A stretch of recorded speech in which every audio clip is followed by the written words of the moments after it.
فلاں وہ تھے، مجھے کوئی اس میں شک نہیں ہے، مگر یہ آپ کہہ رہے ہیں کہ وہ اور وہ دشمن تھے۔ خود مولا علی نے کیا کہا؟ مولا علی نے فرمایا کہ میرے دو سب سے بڑے دشمن ہیں جن کو میں قتل نہیں کر سکا، اس لیے کہ وہ کانکریٹ فارم میں نہیں تھے۔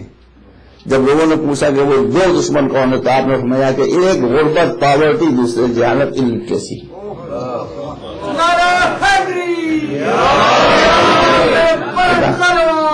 سمجھو اپنے دین کو، اپنے مذہب کو سمجھو۔ تو you have to fight against illiteracy, you have to fight against poverty. اس لیے کہ یہی دو چیزیں ایسی ہیں کہ جس سے ساری برائیاں اور علی کے دشمن پیدا ہوتے ہیں۔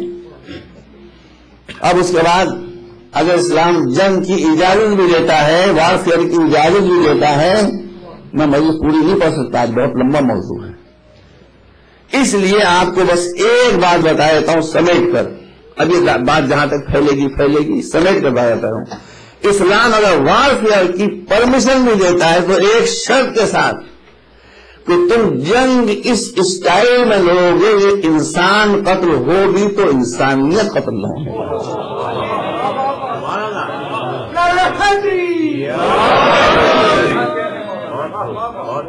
تم امریکن نہیں ہو، تم اسرائیلی نہیں ہو، تم اللہ کے رحمان و رحیم اللہ کے ماننے والے بندے ہو۔ اب اس کی میں تفصیل پیش کرتا ہوں آپ کو سمجھ، لیکن میں نے آپ کو جو اس کا جس تھا وہ بتا دیا کہ انسانیت قتل نہ ہونے پائے۔ انسان اگر مجبور قتل ہو رہا ہے، وہ میں نے خود اس نے حملہ کیا، آپ کیا کریں گے؟ ہاتھ باندھے کھڑے رہیں گے، you have to defend yourself. اور اگر وہ اپنا ہاتھ روک رہا ہے تو آپ پہلے اپنا ہاتھ روک لیں گے۔ اب میں آپ کے سامنے چند احکام بتاتا ہوں جس کا اسلام کے جہاد میں حکم دیا گیا ہے پابندی کا۔ پہلی بات تو یہ کہ آپ جنگ میں کبھی ابتدا نہیں کریں گے۔ دوسری بات یہ کہ جب وہ پیس کے لیے جھکیں گے آپ فوراً صلح کے لیے تیار ہو جائیں گے، اس لیے کہ انسان کے خون کا بچانا ٹاپ پرائرٹی اسلام میں رکھتا ہے۔ اس کے بعد عین میدان جنگ میں بھیا آپ لوگ کبھی کسی کے دباؤ میں مت آئیے، جسٹ سی دا فیکٹس۔ جب عراقی فوجیں کویت سے بھاگ رہی تھیں تو کویت اور بصرے کے بیچ میں لاکھوں عراقی فوجیوں کے اوپر، میں کوئی پولیٹیکل تقریر نہیں کر رہا ہوں لیکن مجھے بیان کرنا ہے دکھانے کے لیے کنٹراسٹ، تو امریکن بامبرز نے کارپیٹ بامبنگ کی تھی کہ نہیں کی تھی؟ آپ بھول گئے؟ کی تھی نا؟ کتنے ہزار لوگ مارے گئے تھے منٹوں کے اندر، کارپیٹ بامبنگ، بھاگتی ہوئی فوج کے اوپر۔ یہ امریکہ ہے اپنے وقت کا فرعون، جو کارپیٹ بامبنگ کر کے بھاگتی ہوئی فوج کو ہزاروں 75,000 سولجرز کو کل دینا کپل آف منٹس۔ لیکن اسلام کا حکم کیا ہے؟ اسلام کا حکم یہ ہے کہ میدان جنگ سے کوئی سپاہی بھاگے تو تم اس کا پیچھا نہیں کر سکتے ہو، لیٹ ہم گو، لیٹ ہم فلی۔ تھوڑا انتظار کر لیجیے گا، بگڑنا چاہیے گا۔ یہ مولا علی کا منصوب جو گھوڑا ہے اس کا نام دلدل تھا۔ آپ سمجھتے ہوں یہ بہت اچھی نسل کا گھوڑا تھا، یہ پونی تھا۔ It was not a horse. بھائی اب تھوڑا انتظار کر لیجیے، آپ کو تو انتظار کی عادت ہے، 1200 برس سے انتظار کر رہے ہیں، 2 منٹ انتظار کر لیجیے۔ یہ فیکٹ ہے، جو فیکٹ سے کرے میں انتظار کر دوں کہ وہ ہارس تھا ہی نہیں، وہ پونی تھا۔ وہ شہنشاہ حبش نے رسول کو بھیجا تھا، رسول نے مولا علی کو دے دیا تھا۔ مولا علی اس سے بیٹھ کر میدان جنگ میں آتے تھے تو لوگوں نے کہا کہ آپ دنیا اسلام کے سب سے بڑے شاہ سوار ہیں، وہ پونی پر بیٹھ کر آتے ہیں، لوگ تو ہوا سے باتیں کرنے والے گھوڑوں پر بیٹھ کر آتے ہیں۔ تو آپ نے اسلام کا جنگ کا حکم بتایا، کہا کہ تیز دوڑنے والے گھوڑے پر وہ بیٹھ کر آئے گا کہ جس کو موقع پڑنے پر یا تو بھاگنے کی تلاش ہوگی یا بھاگتے کا پیچھا کرنے کی فکر ہوگی۔ اسلام نہ میدان جنگ سے بھاگنے کی اجازت دیتا ہے، نہ بھاگتے کا پیچھا کرنے کی اجازت دیتا ہے۔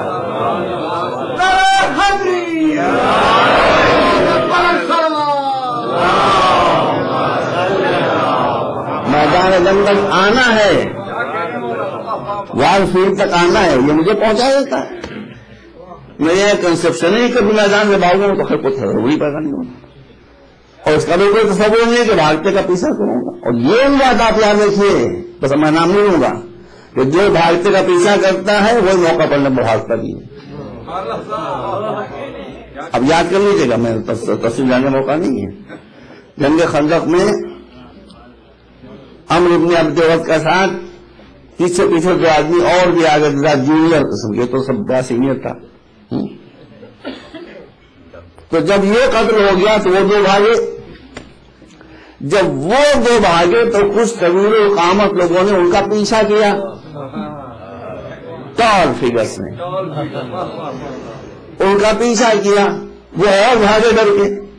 پھر ان کو خود ہی خیال آیا کہ علی تو کبھی کسی بھاگتے کا پیچھا نہیں کرتے، دیکھو کہ یہ کون ہے۔ پیچھے مڑ کر دیکھا تو آپ تشریف لا رہے تھے، انہوں نے اپنے گھوڑوں کو موڑا، جیسے انہوں نے اپنے گھوڑوں کو موڑا، اپنے بھی گھوڑوں کو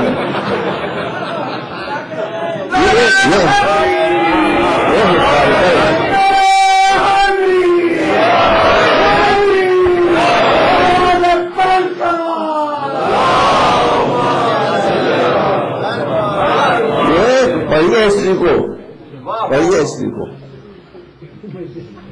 تو نہ میدان سے بھاگنا ہے، نہ بھاگتے کا پیچھا کرنا۔ بھاگنا بھاگنے دو، اگر وہ جان بچانا بچانے دو، اسلام جان لینا اس کا مشن نہیں، جان بچانا اس کا مشن ہے۔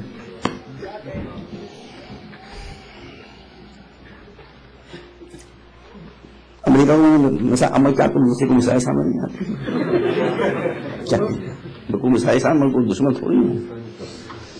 کیوں بھائی امریکہ جب کسی سے ناراض ہوتا ہے تو سینکشن لگا دیتا ہے کہ نہیں لگا دیتا ہے؟ بتائیے، لگا دیتا ہے نا۔ اب اسلام میں دیکھیے، خیبر بہت سخت معرکہ تھا، خیبر کا بہت دنوں تک اس کا محاصرہ رہا تھا۔ ایک صحابی آگے بڑھے، صحابی تھے، محترم تھے، رسول سے کہنے لگے کہ خدا کے رسول آپ کہیں تو میں آپ کو خیبر فتح ہونے کی ایک بہت آسان صورت بتا دیتا ہوں، جسٹ لسن۔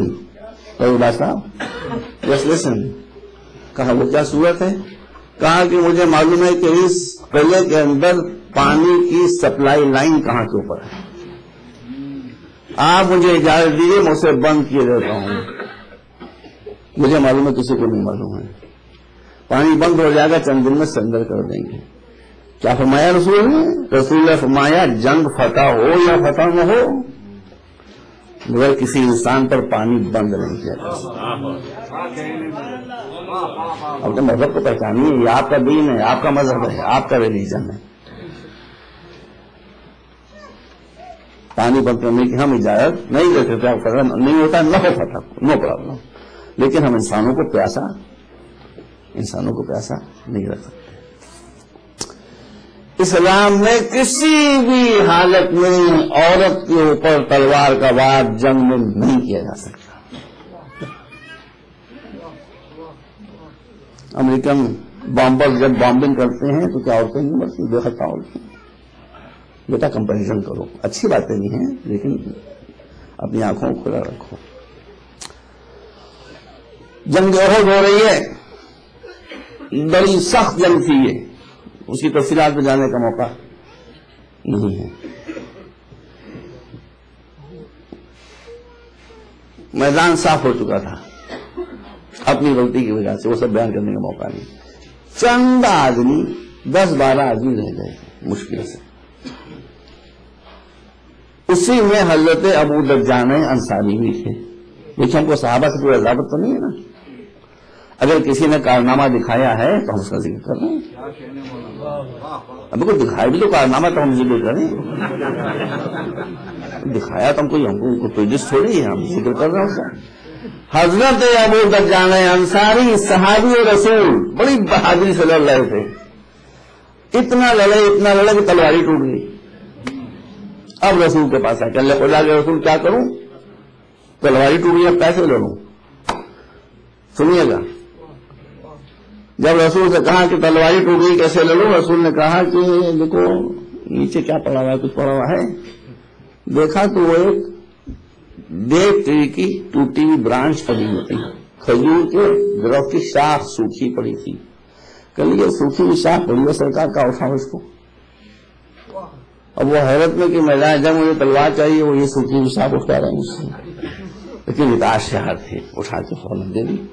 حضور نے ہوا میں اسے لہرایا اور 2 مرتبہ لہرانے کے بعد جب وہ جانب کے ہاتھ میں تھمائی تو وہ سوکھی ہوئی شاخ چمکتی ہوئی تلوار بن چکی.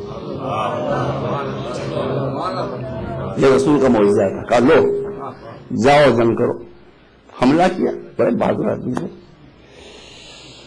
یہ دیکھا کہ ہے کوئی جو سپاہیوں کو برگلا رہا ہے کہ اور حملہ کرو، مجھ سے کرو اور حملہ کرو، یہ کرو وہ کرو وہ کرو کا یہ فتنے کا ہے، اسی کو میں پہلے ٹھیک کر دوں. اور حملہ کرتے بالکل اس کے سر پر پہنچ گئے. دیکھیے قابل ساری بات ہم تعریف کر رہے ہیں نہیں کر رہے. تلوار اٹھائی اور بس مارنا چاہتے تلوار کہ ایک عورت کے چیخنے کی آواز آئی، ہائے مری. بابیلا کا میں کیا ترجمہ کروں بتائیے آپ. اور ابھی یہی ہے کہ اس نے کہا واہ ویلا، مطلب یہ ہائے مری. ارے وہ تو ہائے مری نکل رہی ہے بھائی. جیسے ہی یہ احساس ہوا کہ یہ عورت ہے جو ورغلا رہی ہے، چھٹتی ہوئی تلوار اٹھ گئی. اس لیے کہ کسی بھی حالت میں اسلام اس بات کی اجازت نہیں دیتا. وہ فتنہ تھی. کون سی فتنہ آپ سمجھ رہے ہوں گے؟ وہی زندہ جگر خارا، شہیدوں کا جگر چبانے والی کمبخت، وہی تھی بدماش. مگر حضرت ابو درجان انصاری نے اس پر بھی تلوار کا وار نہیں کیا، اس لیے کہ تربیت یافتہ تھے حضور کی بزم کی. جانتے تھے کہ اسلام میں عورت پر تلوار اٹھانا ممنوع ہے، پروہیبٹڈ ہے. تھوڑی دیر کے بعد حضرت علی کے ساتھ بھی یہی سامنے ہوا، ان کی بھی تلوار ٹوٹ گئی. وہ بھی رسول کے پاس آئے. خدا کے رسول اب کیسے جنگ کرو، تلوار ٹوٹ گئی. جب صحابی آیا تھا تو رسول نے زمین سے ٹہنی اٹھا کر دے دی. جب مولائی تشریف لائے تو ٹہنی نہیں اٹھاتے. اب آسمان کو دیکھ رہے ہیں، بار بار آسمان سر کو اٹھا کر آسمان کو دیکھ رہے ہیں، مطلب ادھر سے فریاد کر رہے ہیں. 2-3 مرتبہ دیکھا تو جبریل امین جو ہمیشہ قرآن لایا کرتے تھے، آج پہلی مرتبہ تلوار لے کر ادھر سے تلوار آتی ہے، مگر علی کا ایسا آتے تب تلوار آتی ہے. اب اگر میں رسول سے پوچھوں خدا کے رسول یہ ڈسکریمنیشن کیسا، یہ فرق کیسا؟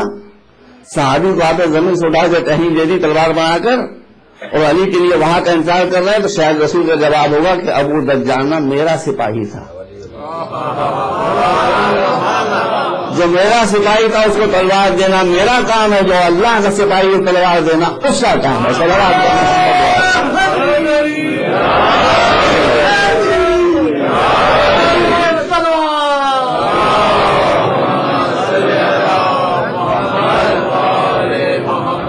اور تلوار بھی اتری تو صنعت کے ساتھ، جو آج ہر امام بارگاہ میں اور لاکھوں شیعوں کے گھروں میں لگایا، لا فتح الا علی، لا سیف الا ذوالفقار. میدان جنگ میں آپ کھیتوں کو نہیں گرا سکتے، بے خطا انسانوں کو نہیں مار سکتے.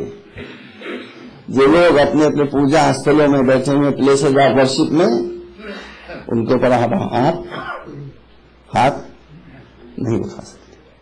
بس اب اس تفصیل میں بھی آپ کے سامنے پیش کرنا ہے. اب میں آپ سے پوچھنا چاہتا ہوں، دیکھیے غور کیجیے، ٹرائی ٹو انڈرسٹینڈ آپ کے اسلام کا مزاج کیا ہے. بدر کی جنگ بہت حالت خراب تھی مسلمانوں کی، مگر علی کا صدقہ تھا. یہ جنگ ایڈورس حالات میں بھی مسلمانوں کے فیور میں گئی تھی. احد میں فتح ہوئی تھی مسلمانوں کو پہلے مرحلے میں، بعد میں مال غنیمت کی لالچ میں جن کو ڈیوٹی پر لگا رکھا تھا وہ وہاں سو گئے. وہ پورا قصہ معلوم ہے. مختصر یہ کہ یہ جنگ کی فتح شکست میں، ڈیفیٹ میں تبدیل ہو گئی تھی. پھر اس ڈیفیٹ کو، ہارے ہوئے میچ کو کس نے جتایا؟ بھائی اس ہارے ہوئے میچ کو کس نے جتایا؟ مولا علی. تو اسلام جیت گیا نا. 8 برس سالات ہو گئے تھے مگر جیت گیا کہ نہیں جیت گیا. پھر خیبر کا معرکہ ہوا. خیبر کے معرکے میں بہت سے جن حضرات کو خواہش تھی علم لے جانے کی، ان سب کو علم دیا. تو لو بھائی تم بھی لو، لو بھائی تم بھی لو، لو بھائی تم بھی لو، لو بھائی تم بھی لو. مگر جو گیا خیریت سے، وہ خیریت سے واپس آ گیا. نہ کسی کو زخم لگایا نہ زخمی ہوئے، نہ کسی کو قتل کیا نہ شہید ہوئے. جیسے گئے تھے ویسے ہی چلے آئے. کوئی بات نہیں، حالات ہوتے ہیں ایسے. اب رسول نے فرمایا جب کئی ایک مرتبہ صلوات بھیجیں آپ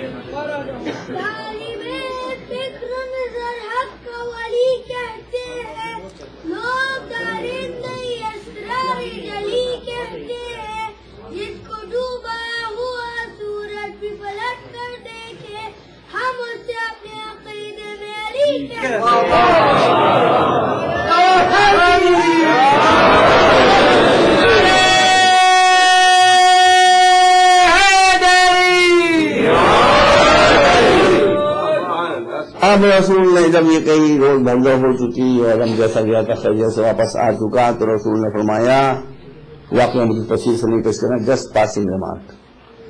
یہ دیکھیے یہ حدیث صفت کے ساتھ ساتھ سنی سورسز میں بھی موجود ہے. میری پوری ذمہ داری ہے اس کی.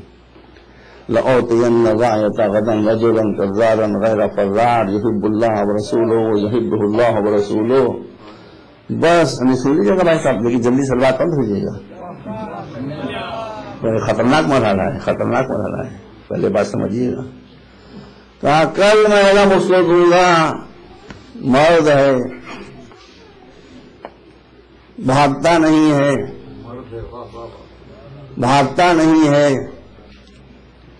اللہ کو دوست سکتا ہے، رسول کو دوست سکتا ہے، اللہ اور رسول اس کو دوست سکتے ہیں. بھائی یہ دوسروں کی یہ تعریف ہوگی، علی کی یہ تعریف ہے؟ ان کو تعریف نہیں. جیسی شخصیت ہوتی ہے ویسے ہی الفاظ استعمال کیے جاتے ہیں.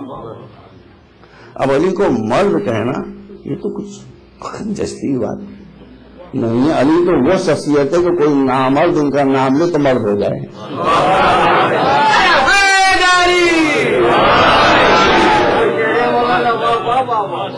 یہ علی کے شان نشان تو بات نہیں ہے. جو میدان سے بھاگتا نہیں ہے، سمجھیے بات کو، سمجھیے. رسول کی نظر کہاں تک کام کرتی تھی. ایسے انداز میں بات کہے جاتے تھے کہ لوگ سمجھ ہی نہ پائیں اور بعد میں آنے والی نسلیں اس پر غور کریں. ابھی انشاءاللہ کل سے ڈاکٹر سلمان ترابی صاحب جو حضرت علامہ رشید ترابی مرحوم رحمۃ اللہ علیہ کے فرزند ارجمند ہے، میں جانتا ہوں ویری گڈ اسپیکر. انشاءاللہ کل سے وہ تشریف لا رہے ہیں. اب ایک مجلس ختم ہو چکی تھی، اعلان اس میں ہو رہے تھے مجلس کے بعد. کل کی مجلس کا اعلان نہیں ہوا، میں ایک طرزی واقعہ بیان کر رہا ہوں، ہائپوتھیٹیکل. کل کی مجلس کا اعلان یہ ہوا کہ انشاءاللہ کل جو صاحب زیر منبر ہوں گے ان کی زبان مجلس پڑھنے میں لڑکھڑائے گی نہیں، وہ بار بار پانی نہیں پیئیں گے، ان کو سانس کا مرض نہیں ہے، سانس نہیں پھولے گی. تو آنے والے کب یہ کیسا اعلان ہو رہا ہے؟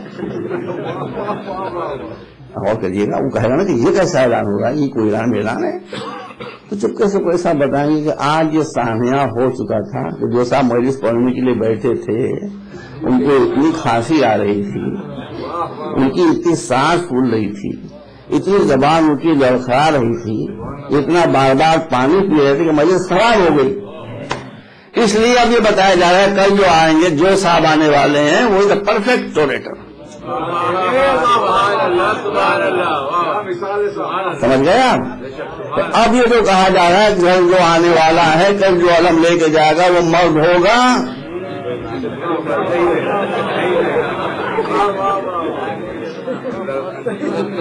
وہ میدان سے بھاگے گا نہیں، وہ حملے کرے گا. یہ علی کی تعریف نہیں ہو رہی ہے، دبے الفاظ میں جاننے والوں کی تنقید ہو رہی ہے. بتایا جا رہا ایک مرتبہ صلوات دیں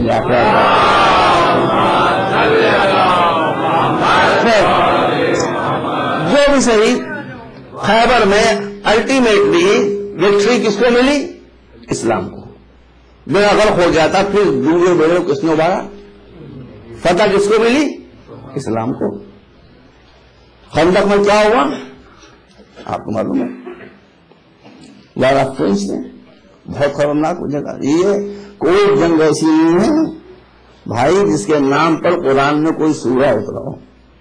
یہ اتنی خطرناک جنگ تھی کہ اسی کے نام کا سورہ موجود ہے. 21 پڑھ رہے ہیں سورۃ الاحزاب. سب سے بڑا لشکر جب اسلام کے مقابلے میں آیا وہ یہ وار آف فرینچ کا لشکر تھا. جیسے بھی ہوا یہ جنگ، اس کا منظر قرآن مجید میں، بھائی لوگ تاریخ کو پڑھتے ہیں، قرآن کو پڑھتے ہی نہیں. یہ بات ہے. ابھی یہ عجیب و غریب بات ہے کہ تباہیوں میں قرآن مجید پڑھتے ہیں اور کر رہے ہیں، لیکن جب حقیقتیں دیکھنا ہوتی ہیں تو قرآن نہیں پڑھتے، کہ وہ تاریخ پڑھتے ہیں. اور تاریخ و قرآن میں کنٹراڈکشن تو ہم کس کو مانیں گے؟ قرآن کو مانیں. ٹھیک ہے، لوگ بہت بہادر رہے ہوں گے، بھائی ہوں گے، ہمیں سے کہتا لوگ ہوں گے، مگر قرآن جو جنگ احزاب کا نقشہ کھینچ رہا ہے وہ یہ ہے کہ وہ اجزاؤکم، افسوس کہ میں تو نہیں پڑھ پاتا ہوں آپ کے سامنے وقت کی تنگی کی وجہ سے. اجزاؤکم من فوقکم ومن اسفل منکم وزاغت الابصار وبلغت القلوب الحناجر وتظنون باللہ الظنون. ایک آیت پڑھ رہا ہوں، یہ آیتیں سلسلہ ہیں. یہ کن کا ذکر ہو رہا ہے؟ صحابہ کرام رضوان اللہ تعالی علیہم اجمعین کا ذکر ہو رہا ہے، جن کی بہادری کے ڈنکے بجائے جاتے ہیں. ٹھیک ہے بھائی، ہوگا، مگر آپ قرآن کیا کہہ رہے ہیں؟ قرآن انہی بہادر صحابہ کرام سے یہ کر رہا ہے اجزاؤکم. جب کوئی لشکر نے تمہیں گھیرنا شروع کیا، اوپر سے، نیچے سے، دائیں طرف سے، بائیں طرف سے، تو تمہارے چہروں کو سرخ ہو جانا چاہیے تھا کہ شہادت ملنے والی ہے. اب بچنے کا چاند ختم ہو گیا، انشاءاللہ شہید ہوں گے، اور شہید ہوئے ہونے تو انتظار کر ہی رہی ہیں. اب ہونے طالبان کا انتظار کر رہے ہوں گے، خیبر کے شہداء کا انتظار نہیں کریں گے. بتائیے، اجزاؤکم من فوقکم، اوپر سے، ومن اسفل منکم، اور نیچے سے. انشرون، تمہارا رنگ کیا ہوگا؟ یہ قرآن میں غلط اس کا ٹرانسلیشن کرتا ہوں، بیٹھے میں نظر آتے ہیں. تو کیا ہوا؟ اجزاؤکم من فوقکم ومن اسفل وزاغت الابصار. تمہاری آنکھیں دہشت تمہارے پتھرا گئی. کس کی آنکھیں؟ میری آنکھیں نہیں، جن کی بڑی بڑی آنکھیں تھیں ان کی آنکھیں پتھرا گئی. وبلغت القلوب الحناجر، اور دل جو تھے وہ اچھل اچھل کر حلق میں آ کر اٹک گئے.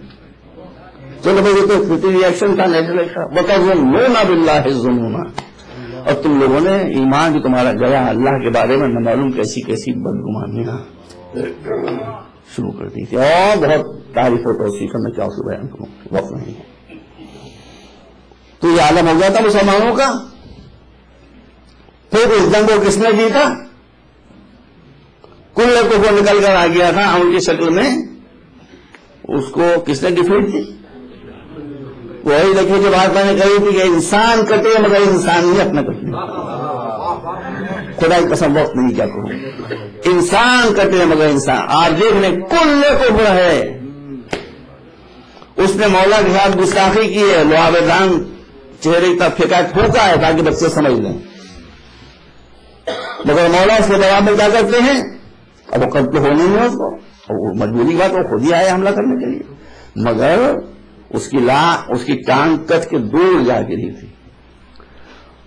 بھائی جب کوئی بالر کوئی وکٹ لیتا ہے تو وکٹ لے کے بھاگتا ہے. جب ہوتا ہے کہ فائنل وکٹ اتنا بڑا وکٹ گرایا ہے, وہاں وکٹ گرانے کے بجائے مولا سے کم بخت کی ٹانگ اٹھا رہے لیے جا رہے ہیں. کہاں کو لیے جا رہے ہیں بھائی؟ جہاں پر اس کی لاش پڑی تھی اس کی ٹانگ سیدھی کر کے دوسری ٹانگ سے جوڑ کے دونوں ٹانگوں کو ملا کے سیدھا کر دیا. اس کے کپڑوں کے دامن برابر کر دیے, اس کی ضلع کی کڑیاں برابر کر دی, ایک پہلو میں تلوار رکھ دی, دوسرے پہلو میں سپر رکھ دی. دیکھ لیا آپ نے, اس کو مارنا تو مجبوری ہے, ہیوملیٹ نہیں کیا. اس لیے کہ انسان کو ہیوملیٹ نہیں کیا جا سکتا چاہے وہ کل کفر کیوں نہ ہو. صلوات محمد والے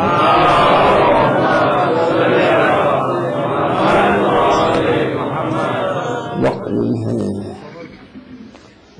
اب اس کے بعد بس آپ علی کو کیا کہتے ہیں؟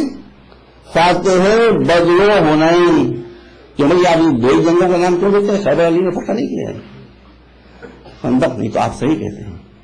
اسلام کی جنگ پہلی جنگ بدر, آخری جنگ حنین. جب آپ نے کہہ دیا فاتح بدر و حنین تو انسان خود سمجھ لیا کہ جتنی بھی جنگیں ہوئی ہیں تو فاتح علی ابن ابی طالب ہے. تو آپ ٹھیک کہتے ہیں. اس جنگ کا بھی ذکر ہے قرآن میں, یوم حنین اعجبتکم کثرتکم. حنین کے میدان میں تم کو اپنی کثرت پر 12,000 لشکر کا بہت غرور ہو گیا تھا. اب یہ غرور کس کو ہوا تھا؟ تاریخ میں ڈھونڈیے, مجھے معلوم ہے لیکن بتاؤں میں نہیں, کچھ آپ بھی تو ڈھونڈیے. ایک بہت بزرگ شخصیت کو غرور ہوا کہ جب ہم 313 تھے تب تم نے ان کو ہرا دیا تھا, تو ہم 12,000 ہیں. نتیجہ یہ ہوا کہ اب جو حملہ ہوا تو 12 بھی گئے, 1000 بھی گئے, سب میدان صاف ہو گئے, سب میدان. یہی قرآن یوم حنین اذ اعجبتکم کثرتکم فلم تغنکم وضاقت علیکم الارض بما رحبت ثم وليتم مدبرین. قرآن کا کیسے نکالیے گا؟ ثم وليتم مدبرین, پھر تم منہ پھیر کر بھاگے. 1 2 3 جتنی تیز وہ بھاگے تھے آپ میرے ساتھ بھاگ پا رہے ہیں. میں 1 2 3 سے فوراً سمجھ لیتے.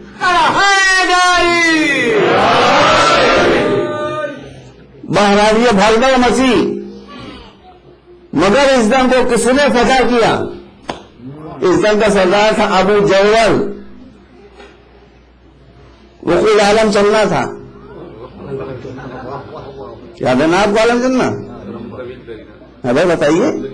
ہاں جب وہ امریکہ آیا جی ایف کینیڈی ایئرپورٹ پر, امریکہ نے دیکھا کہ اس کو بات او گاڈ بھول گئے تھے اپنا لمبا ہونا. مجھے یاد ہے 3 باتیں. اور اونٹ پر بیٹھا ہوا تھا, یعنی اونٹ تھا جو اونٹ پر بیٹھا ہوا, اس کو کیسے مارا جائے؟ لیکن مولانا کا کارنامہ تھا, پتہ نہیں کس طرح سے اس کو قتل کیا. اور پھر کافروں کا لشکر وہاں سے بھاگا. بس میں سمجھتا ہوں ختم ہو گیا. تو اب توجہ رکھیے گا, بدر کی جنگ مثال کے طور پر اہم معاملے پیش کر رہا ہوں. بدر کی جنگ کس نے جیتی؟ اسلام نے. اور کمارے کا کس نے جیتا؟ اسلام نے. خندق میں کس کو فتح کی؟ اسلام کو. خیبر کس نے جیتا؟ اسلام نے. حنین کس نے جنگ کا جیتا؟ اسلام نے. کفر شرک سے جو جنگ ہوئی اس کو کس نے جیتا؟ اسلام نے. اب میں آپ سے ہاتھ جوڑ کے گزارش کرتا ہوں کہ اتنی بڑی بڑی فتح ہو رہی ہیں. جنگ خیبر کی فتح معمولی نہیں ہے, جنگ خندق کی فتح معمولی نہیں, جنگ بدر کی فتح معمولی نہیں, جنگ احد کی فتح شکست کے بعد معمولی نہیں ہے. لیکن آپ کسی ایک موقع پر دکھا دیں جب قرآن میں کہا کہ خدا کے رسول میرے حبیب آپ کو فتح مبارک ہو. دکھا دیجیے کہیں قرآن میں. مسلمان خوش ہو رہے ہیں, ایک دوسرے کو مبارکباد دے رہے ہیں. میں جیتا کسی نے مبارکباد کسی کو ملی, نو پرابلم. مبارکباد دی جائے, مبارک ہو, فتح مبارک ہو, مال غنیمت مبارک ہو, سونے کے ڈلے مبارک ہوں. ہاں سونے کے ڈلے آئے تھے بھائی, تو بڑے بڑے ڈلے آئے تھے جو ہتھوڑیوں سے کاٹے گئے تھے. ایک سامنے دکھا سکتے ہیں مسلمان ایک دوسرے کو مبارکباد دے رہے ہیں, لیکن اللہ خاموش. اور اب جب سن 6 ہجری میں جنگ ہوتی ہی نہیں بلکہ مشرکین مکہ سے شروع ہوتی ہے حدیبیہ کے مقام پر پیس ٹریٹی، اور وہ بھی ایز ڈکٹیٹڈ بائی دا مشرکین، as dictated by the Quraysh tribe, ان کی شرطوں پر۔ ارے یہ ہم تو سلو کہتے ہیں اس کو مجبوراً، کیونکہ یہ سلو کوئی سرنڈر تھا بھائی۔ جو وہ لکھوا رہے تھے وہ ابھی لکھ رہے، اور پھر مزے کی بات آپ یہ دیکھیے کہ ہر جنگ میں جس کے ہاتھ میں علم رہتا تھا اسی کے ہاتھ میں حدیبیہ کے میدان میں قلم دی، نہ وہاں پیروں میں لفظ شروع نہ یہاں ہاتھ میں تھر تھری پیدا ہوئی۔ ان کا محمد رسول اللہ نہ لکھو، رسول نے وہ واقعات کے سامنے ہیں۔ بسم اللہ الرحمن الرحیم نہ لکھو، سب سے پہلے یہ ابھی بھی بات آئی ہے، سب سے پہلے بسم اللہ الرحمن الرحیم مخالفت کس نے کی؟ نہ پڑھو نہ لکھو، مشرکین نے۔ تو اب اگر لوگ نماز میں سورہ حم میں بسم اللہ الرحمن الرحیم نہ پڑھیں، سمجھے کہ وہاں جو جراثیم ہیں وہ جو کام کر رہے ہیں۔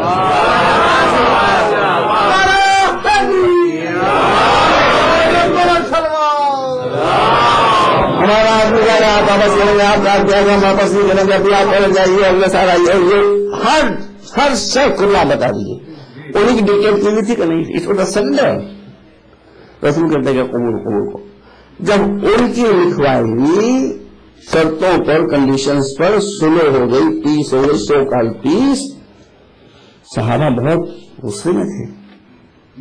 حالانکہ جنگ ہوتی تو پھر انجام کچھ اور ہی شاید ہوتا، بہت غصے میں تھے رسول اللہ کی نافرمانی کو۔ رسول کہتے قربانیاں دو، چلو تیار نہیں ہوتے، وہ ایک الگ واقعہ ہے۔ تو صحابہ کرام ایک بزرگ نے فرمایا کہ مجھے جیسا رسول اللہ کی رسالت میں آج شک ہوا ہے، اتنا بڑا ڈاؤٹ کبھی نہیں ہوا تھا، ہوئے تھے ڈاؤٹ لیکن اتنا بڑا ڈاؤٹ کبھی نہیں ہوا۔ وہ خود ہی کریں، میں خود ہی کر رہا ہوں۔ یہ پوزیشن تھی، مگر ادھر سے پہلی مرتبہ اس موقع پر کہ جب جنگ ہوئی ہی نہیں، رسول صلح کرنے میں کامیاب ہو گئے۔ تب آج کرتی کہ انا فتحنا لکا فتحا مبینا، یہ صلح نہیں ہوئی، یہ ہم نے آپ کو فتح مبین عطا کی ہے، کھلی ہوئی وکٹری آپ کو عطا کی ہے۔ اس کا مطلب ہے کہ جہاں انسان کا خون بہے وہاں اللہ اس جنگ کو مبارکباد کے لائق نہیں سمجھتا، لیکن اگر رسول جنگ کو اوائڈ کر لے جائیں تو اس کو فتح مبین قرار دیتا ہے۔ اب آپ سمجھیے کہ اسلام جنگ کا مذہب ہے یا امن کا مذہب ہے؟ صلوات محمد وعلیہ۔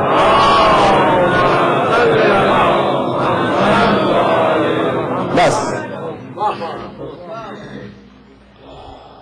اب جو دوربین نظریں نہیں رکھتے تھے، دوربین نہیں تھے، نظروں میں ان کی تنگی تھی، وہ یہ پرابلم ہمیشہ مسلمانوں کے ساتھ رہی ہے کہ انہوں نے مسلمانوں نے کبھی بھی اپنے مسئلوں کو ذہانت سے حل کرنے کی کوشش نہیں کی ہے، ہمیشہ جذباتی ایموشنل اپروچ رکھا ہے، اسی سے مصیبتیں بڑھی ہیں۔ بات کیا تھی؟ بات یہ تھی کہ رسول چاہتے تھے بھائی وہ جو مشرکین تھے، کفار تھے، ان کے برین واش کر دیے گئے تھے، خدا نہ کرے کسی کے برین واش کر دیے گئے۔ وہ رسول کو معلوم کیا سمجھتے تھے، اسلام کو معلوم کیا سمجھتے تھے، تو رسول چاہتے تھے کہ کسی بھی کنڈیشن پر سلو ہو جائے، پیس ہو جائے، تاکہ درمیان سے یہ بیریئر ہٹ جائے۔ لوگ ڈائریکٹ آ کر مجھے دیکھنا شروع کریں، قرآن کو سننا شروع کریں، دیکھیں قرآن کیسی کتاب ہے، دیکھیں کہ میری سیرت کیا ہے، دیکھیں کہ میرے تعلیمات کیا ہیں، تب اسلام آگے بڑھے گا۔ بس ایک بات آخری کہہ رہا ہوں، پھر مسائل مجھے پڑھنے آج چیلم کا دن ہے، تو چیلم کی رات ہے، چیلم کا دن گزر گیا، رات آئی ہے جی۔ کوئی صاحب مجھے بتا سکتے ہیں کہ جنگ کے بدر کے بعد کتنے مشرک مسلمان ہوئے تھے؟ Not a single person. اور کے بعد کتنے مسلمان ہوئے تھے؟ خیبر کے بعد کتنے مسلمان ہوئے تھے؟ خندق کے بعد کتنے مسلمان ہوئے تھے؟ کوئی نہیں۔ حدیبیہ کا نتیجہ یہ تھا جو کام تلوار نہ کر سکی وہ کردار نہیں. اب جب ان لوگوں نے دیکھا کہ ہم کو جس کے خلاف اتنا مس گائیڈ کیا گیا کہ تو انسان نہیں تو فرشتے اس کے قدموں پر سر رکھیں، ایسا انسان ہے کہ لوگوں میں چینجز آنا شروع ہو گئے. اور نتیجہ یہ ہوا کہ صلح حدیبیہ سن 6 ہجری میں ہوئی ہے. اس میں ٹوٹل تعداد مسلمانوں کی مشکل سے 1500-1600 ہوگی. اور جب سن 8 ہجری میں جسٹ آفٹر 2 ایئرس یہ 1500 مسلمان 13 برس مدینے کے اور 3-4-5 برس مکے کے اور 3-4-5 برس 6 برس یہاں کے، اس ٹوٹل محنت کا نتیجہ ہے 1500-1600 مسلمان. اور جنگ صلح حدیبیہ کے بعد صرف 2 سال کے عرصے میں رسول جب میدان حدیبیہ میں تشریف لائے تو 1400 تھے، اور جب فتح مکہ کے موقع پر آئے تو 14000 تھے. سن 8 ہجری میں فتح مکہ ہوئی اور سن 10 ہجری میں جب رسول آخری حج کے لیے گئے ہیں تو 1,24,000 تھے. اس لیے قرآن نے کہا تھا کہ یہ فتح مبین ہے، اسلام لوگوں کی جان لینے کے لیے نہیں آیا، ان کو مسلمان بنانے کے لیے آیا ہے. صلوات محمد علیہ.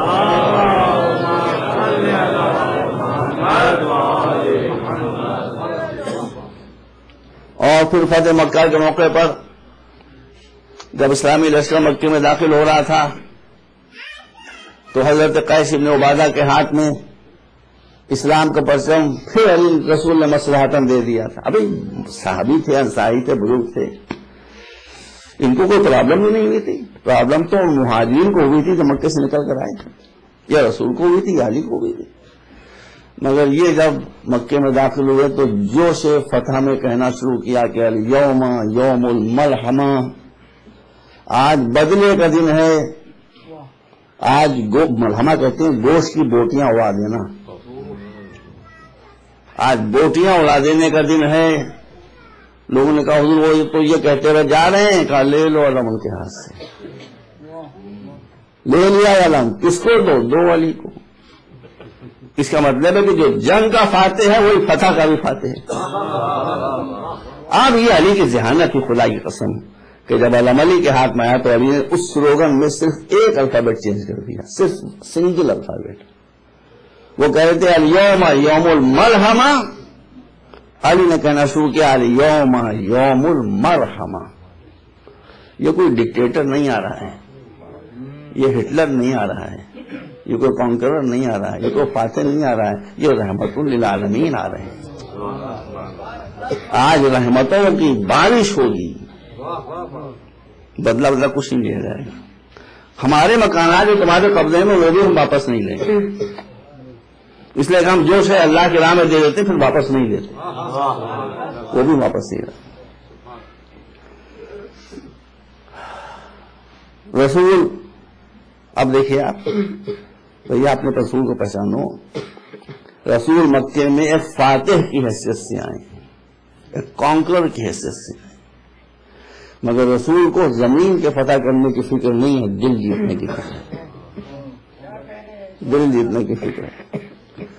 ایک بڑھیا وہی مشرکہ مورتی پوجا کرنے والی لنگڑی اپنے سر پر لکڑیوں گٹھر رکھے ہوئے چلی جا رہی تھی. رسول نے دیکھا پرابلم میں ہے، مشکل میں ہے، نہیں صرف جاری سے چلا جا رہا ہے، پھر بوجھ کے ساتھ آگے بڑھے. تو بھائی صاحب زرداری یہ کریں گے؟ بتائیے نا، انصاف بتائیے نا.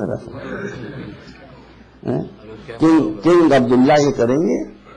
ہمیں مسلمانوں کا نام رکھتا ہوں، منموہن سنگھ کا تو نام لے ہی نہیں سکتے، اگر ہم لے لیتا تو مسلمانوں کا نام لے رہا ہوں اس لیے. کنگ عبداللہ یہ کریں گے؟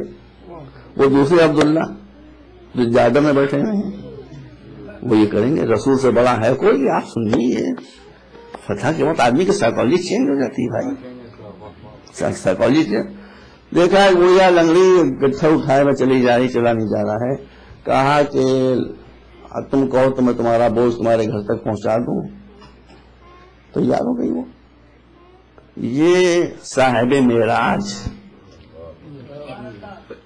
صاحب معراج ایک مشرکہ، ایک مورتی پوجا کرنے والی عورت کی لکڑیوں کا گٹھر اپنے سر پر رکھے ہوئے جا رہا ہے. اب عورتوں کو تو آپ جانتے ہیں کہ عورتوں سے سب کچھ ممکن ہے، چپ رہنا ممکن ہی نہیں۔ وہ جب رسول نے گٹھر لے لیا وہ ٹیپ اس کا کھل گیا، اس نے بگ بگ شروع کی۔ اب بگ بگ میں کیا کہے، وہ رسول ہی کو گالیاں دے رہی ہے، وہ کیا جانے کی یہ رسول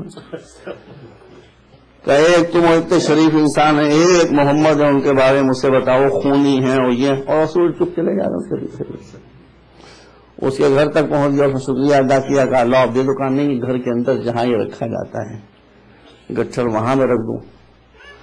وہاں رکھ کے جب واپس آنے لگے تو اس نے کہا ارے بھائی آپ نے میرا اتنا کام کیا ہے، ذرا نام تو اپنا بتا دیجیے۔ رسول نے کہا کہ نام سے کیا کام ہے، مقصد پورا ہو گیا۔ وہ آگے دروازے پر یوں کر کے کھڑی ہو گئی کہ جانے ہی دوں گی اس وقت تک جب تک نام نہ بتاؤں۔ اب پھنس گیا، کیا کرنے کی چاہیے، مجبوراً کہنے لگے کہ وہ جو محمد جس کے بارے میں تو کہہ رہی تھی وہی میں محمد ہوں۔ یہ صاحب معراج کا کردار۔ علی مشکل کشا ہے تو رسول بھی مشکل کشا ہے۔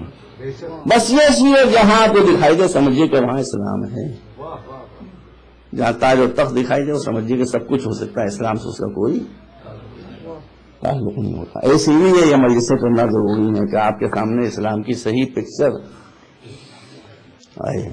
اتنی بڑی تعداد میں آج آپ حضرات تشریف لائے ہیں۔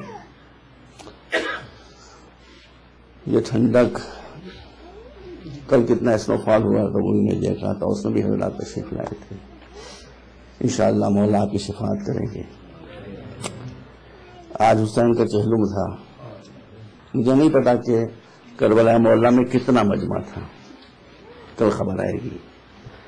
عاشور کے دن، وہ عاشور کے جس میں سن 61 ہجری میں حسین کے گرد کل 72 آدمی تھے، کل 72 میں بھی یہ تعداد سب پوری ہوگی، 6 مہینے کے بچے کو بھی آپ شمار کر لیں۔ اس سال اسی غریب کے روضے پر زیارت کرنے والوں کا ہجوم تھا 9.5 ملین۔ یہ CNN کی رپورٹ ہے۔ وہ 72 بھوکے پیاسے تھے، لیکن 9.5 ملین میں ایک آدمی بھی 1 منٹ کے لیے نہ بھوکا تھا نہ پیاسا۔ آج چہلم ہے، آج بھی ہنگامہ ہوگا وہاں، اور بی بی کے روزے پر بھی ہوگا۔ سیریا میں، دمشق میں ایک جملہ عسکروں کہیں جسارت نہ ہو جائے، اور جسارت ہوگی تو مولا سے معافی مانگ لوں گا، مولا معاف کر دیجیے گا۔ علی کے کارناموں کو آپ شمار نہیں کر سکتے، لیکن علی نے شام فتح نہیں کیا تھا، شام کو زینب نے فتح کیا ہے۔ کیا ہجوم ہوگا آج حسین کا چہلم کربلا میں کس طرح سے منایا جا رہا ہوگا، اور آج حسین کا چہلم شام میں بہن کے پاس لوگوں کا پرسہ دینے والوں کا کتنا ہجوم ہوگا، اس کا میں ویسے اندازہ کر سکتا ہوں۔ لیکن پہلا چہلم جب کیا ہے زینب نے تو کربلا میں خاک ہو رہی تھی، کچھ کچی قبریں تھیں، جابر بن عبداللہ انصاری آئے ہوئے تھے، حسین کی قبر کے اوپر گر پڑے تھے۔ 1-2 منٹ اگر پڑھ جائیں تو معاف کر دیجیے گا، چہلم کا دن آخری مجلس ہے، 2-3 گھنٹے بڑھ نہیں پاؤں گا۔ گرا دیا تھا، آواز دے رہے تھے حبیبی یا حسین، حبیبی یا حسین، حبیبی یا حسین، اے میرے پیارے حسین، اے میرے پیارے حسین، اے میرے پیارے حسین۔ آج کیا ہو گیا، میں آپ کو پکارتا تھا تو آپ میری آواز پر ہمیشہ جواب دیتے تھے، آج آپ کے نانا کا صحابی رو رو کر آپ کو پکار رہا ہے اور آپ کوئی جواب نہیں دے رہے ہیں۔ اتنے میں اس کے جو غلام تھے، عطیہ اس کا نام تھا، اس نے کہا کوئی قافلہ آ رہا ہے، کہ جلدی سے کھڑے رہو، دیکھو کون سا قافلہ آ رہا ہے۔ ڈر گیا بیچاری، جو حکومت کا آ رہا ہے۔ آ کر غلام نے خبر دی کہ بہن آ رہی ہے بھائی کے مزار کے۔ بس میں سمجھتا ہوں کہ زینب جب بھائی کے مزار پہنچیں گی، یہ تو تاریخ نے بتایا ہے کہ اونٹ بٹھا کر بیویاں اتری نہیں بلکہ کھڑے اونٹوں پر سے اپنے کو گرا دیں۔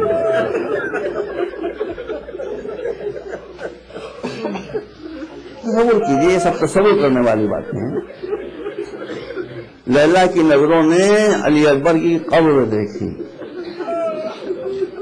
زینب نے بھائی کا مزار دیکھا، ام کلثوم نے عباس کی قبر دیکھی۔ 3 دن تک مجلس ماتم بپا رہی، اس کے بعد بیمار امام نے کہا کہ چلیے پھوپھی اب مدینے چلیں. قافلہ مدینے کی طرف روانہ ہوا. یہ میں نہیں پڑھنا چاہ رہا ہوں آپ کے سامنے کہ جب مدینے سے قافلہ روانہ ہوا تو کتنے اونٹ تھے اور جب واپس آیا تو کتنے اونٹ رہ گئے. سب ختم ہو گئے, سب ختم ہو گئے. کارواں چلا ہے تو بہت بڑا تھا, واپس ہوا تو چھوٹا تھا کارواں. اور پھر جب یہ کارواں مدینے پہنچا ہے اور بی بی ام کلثوم کی نظر دیوار مدینہ پر پڑی ہے تو آپ نے مرثیہ شروع کیا, مدینہ تجدنا لا تقبلنا, اے ہمارے نانا کے مدینے ہمیں قبول نہ کر, اس لیے کہ ہم جب گئے ہیں تو گودیں آباد تھیں, واپس آئے تو گودیں ویران ہو گئیں, قبریں آباد ہو گئیں. امام ابن العابدین نے بیرون مدینہ قیام فرمایا, کالے خیمے لگائے گئے. آپ کے ساتھ ایک آدمی سفر کر رہا تھا بطور محافظ, کا نام تھا بشیر ابن جزلہ, محل بس محبت رکھتا تھا. کہا بشیر تیرا باپ شاعر تھا, تو بھی کچھ شعر کہہ لیتا ہے. کہاں شعر کہہ لیتا ہوں. کہا جا جا کر مدینے میں ہمارے آنے کی اطلاع کرتی. بشیر کہتا ہے جیسے ہی میں مدینے میں داخل ہوا, مدینے میں ایک زلزلہ آ گیا جب معلوم کہ میں کربلا سے آ رہا ہوں. دھڑا دھڑ دروازے کھلنے لگے. مدینے میں ہر ایک نے مجھے پوچھنا کیا ہوا, کیا خبر لے کر. کہا میں یہاں کچھ نہیں بتاؤں گا, چلو رسول کی قبر پر, چلو رسول کے مزار پر, وہاں جا کر بتاؤں گا کیا ہوا. جب مزار رسول پہنچا تو بلند آواز سے اس ہجوم کے درمیان میں یہ کہا کہ یا اہل یثرب لا مقام لکم بہا قتل الحسین فاطمہ مدرارو.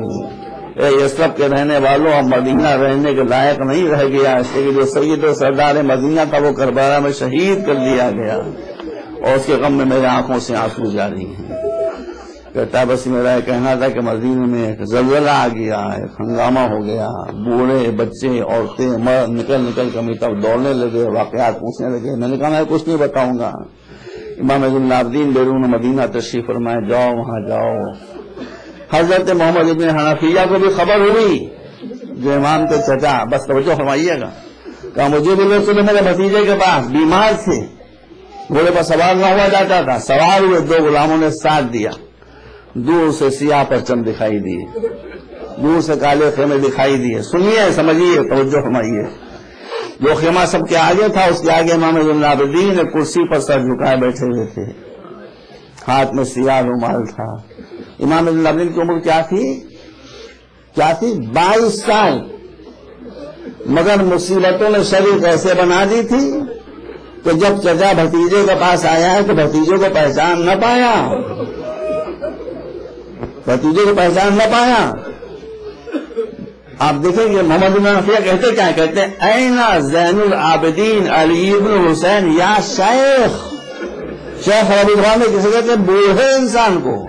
اے بوڑھے انسان یہ بتا کہ میرا بھتیجا علی ابن حسین کہاں ہے, زین العابدین کہاں ہے. بھائی سنتے زین العابدین کھڑے کا چچا میں ہی ہوں. کہا بیٹا تمہارا یہ حال ہو گیا, چاہ کے بھتیجوں کو گلے سے لگائے. زین العابدین کو گلے لگانے کے لیے محمد ابن حنفیہ آگے بڑھے, زین العابدین پیچھے ہٹے. کیا چچا سے ناراض ہو کر؟ ناراض نہیں. چچا آپ کو خبر نہیں ہے کہ آپ بابا کی شہادت کے بعد میرے گلے میں جو توق خاردار ڈالا گیا اس کا زخم ابھی تک پڑا ہوا ہے. آپ گلے ملیں گے تو میرے زخموں کو اذیت ہوگی. بس زیادہ میں کسی مجلس سے زیادہ مسائل نہیں پڑھ سکا, لیکن 2 منٹ کی بس مجھے اور اجازت دے دیجیے, آج چہروں کی مجلس ہے. اس کے بعد احمدیت کا الٹا ہوا قافلہ مدینے میں داخل ہوا. رسول کے نواسی رسول کے مزار پر آئی اور آنے کے بعد کہا کہ نانا, ہر مسافر جب پردیس سے آتا ہے تو اپنے بزرگوں کے لیے کچھ تحفہ لے کر آتا ہے. میں بھی آپ کے لیے تحفہ لے کر آئی ہوں. یہ کہنے کے بعد ڈوبا ہوا خون میں حسین کا کرتا نکالا اور نکالنے کے بعد قبر رسول کے اوپر ڈال دیا. اللہ حسین, آپ مجھ سے بہتر جانتے ہیں کہ بیٹی نانا سے وہ سب کچھ نہیں بتا سکتی جو ماں سے بتاتی ہے. بس مجلس ختم کر رہا ہوں. جب نانا کے روضے کی زیارت کر چکی تو ایک مرتبہ اٹھی اور ماں کی قبر کی طرف دوڑتی ہوئی نکل گئی, اور جانے کے بعد اپنے قبر فاطمہ پر گرا دیا. گرانے کے بعد کہا کہ معذر گرامی میں حسین کی سنانی لے کر آئی ہوں, نانا کو تو میں نے نہیں بتایا، لیکن آپ کو بتا رہی حسین کیسے شہید ہوئے۔ آپ کا کہیں کا بیٹا کربلا کے میدان میں 3 دن کا بھوکا پیاسا سرجن کا حملے میں شہید کر دیا گیا، لاشوں کے اوپر گھوڑے دوڑائے گئے، ماں ہمیں اسیر کر کے کربلا سے کوفے سے شام لے جایا گیا۔ اے معذر گرامی، میں کیسے دکھاؤں آپ کو پشت پر تاجدانوں کے نشان؟ یہ تاجدانے وہ تھے کہ جو امت نے ہماری پشت کے اوپر لگائے۔